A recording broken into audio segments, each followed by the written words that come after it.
স্ত্রীদেরকে আল্লাহ কি দায়িত্ব দিয়েছে একটা ফ্যামিলিকে সুন্দর করতে, একটা দাম্পত্য জীবনকে সুন্দর করতে। স্ত্রীর এক নম্বর দায়িত্ব হচ্ছে she should make a comfort to her husband।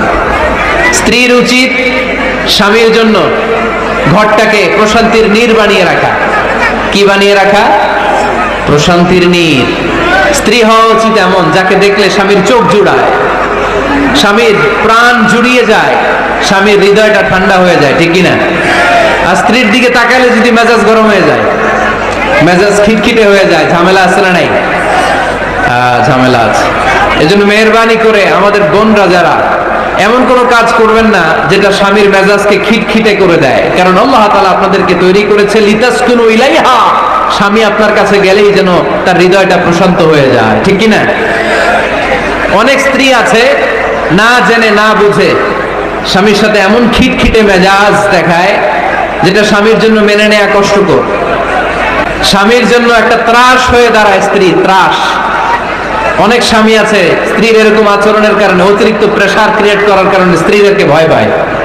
এজন্য বোনদেরকে বলবো লিতাসকুনু ইলাইহা, এমন ভাবে আপনি আপনার স্বামীর সামনে নিজেকে প্রেজেন্ট করেন যাকে আপনাকে দেখলে আপনার স্বামীর চোখ জুড়িয়ে যায়, হৃদয়টা প্রশান্ত হয়ে যায়, আপনাকে দেখলেই আপনাকে ভালোবাসতে মনে চায়, ঠিক কিনা? এজন্য রব্বুল আলামিন বলেন আমি নারীদেরকে তৈরি করেছি লিতাসকুনু ইলাইহা, যেন পুরুষেরা স্ত্রীদের সংস্পর্শ যখন পায় পুরুষদের হৃদয়টারে প্রশান্ত করে দেয়। কে? রব্বুল আলামিন বলেছেন খাদিজার জন্য জান্নাতে আমি এমন একটা ঘর বানিয়েছি যেই ঘরের মধ্যে কোনো বিশৃঙ্খলা নাই। খাদিজার জন্য জান্নাতে এমন একটা প্রাসাদ আমি বানিয়েছি যেই প্রাসাদের মধ্যে কোনো আওয়াজ নাই, কোনো কোলাহল নাই, কোনো বিশৃঙ্খলা নাই। কারণ খাদিজা আমার নবীকে এমন একটা ঘর উপহার দিয়েছে যেই ঘরের মধ্যে কোনো বিশৃঙ্খলা ছিল না, আওয়াজও ছিল না। পড়েন সুবহানাল্লাহ।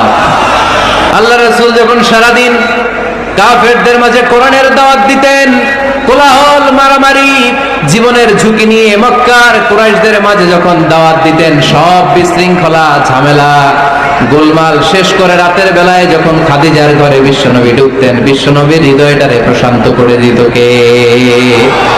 আম্মাজান খাদিজা বিশ্বনবী সাল্লাল্লাহু আলাইহি ওয়াসাল্লামের জন্য এমন ঘর উপহার দিয়েছেন যেই ঘরে বিশ্বনবী আসলে বিশ্বনবীর হৃদয়টা ঠান্ডা হয়ে যেত।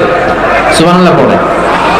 অনেক স্ত্রী আছে স্বামী ঘরে ঢুকলেই ঘরে আটা নাই, রুটি নাই, চাল নাই, ডাল নাই, এটা লাগবে ওইটা লাগবে, ওখানে যেতে হবে, একটার পর একটা ফিরিস্তি বলে বেড়ায়, আছে না নাই? না, এটা করবেন না।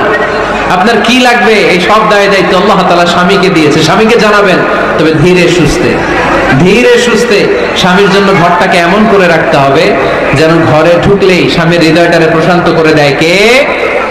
এজন্য স্ত্রীর প্রথম দায়িত্ব ঘরটারে প্রশান্তির নীড় বানানো। একটা সুখী দাম্পত্য জীবনের জন্য স্ত্রীর 2 নম্বর দায়িত্ব হচ্ছে স্বামীকে ইন্সপায়ার করা, স্বামীকে সাহস জোগানো, পিছন থেকে ড্রাইভিং পুশের মতো কাজ করা। কারণ স্বামীকে যখন স্ত্রী সাহস যোগায় স্বামীর সাহস বেড়ে যায়, ঠিক কিনা? নাই, রুটি নাই, চাল নাই, ডাল নাই। অনেক বোনেরা আছে বাইরে যাওয়ার সময় পার্লারিং করে মেকআপ করে সুন্দর জামা কাপড় পরে বাইরে যায়, আর স্বামীর সামনে আসলে বুয়ার মতো থাকে। ড্রাইভারের সাথে কথা বলার সময় মিষ্টি হাসি দিয়ে কথা বলে। বাজারে শপিং করতে গেলে আসসালামু আলাইকুম ভাই, কেমন আছেন? কি সুন্দর আসসালামু আলাইকুম।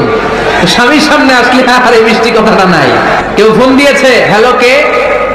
স্বামীকে চায়, উনি বাসায় নাই, কাট।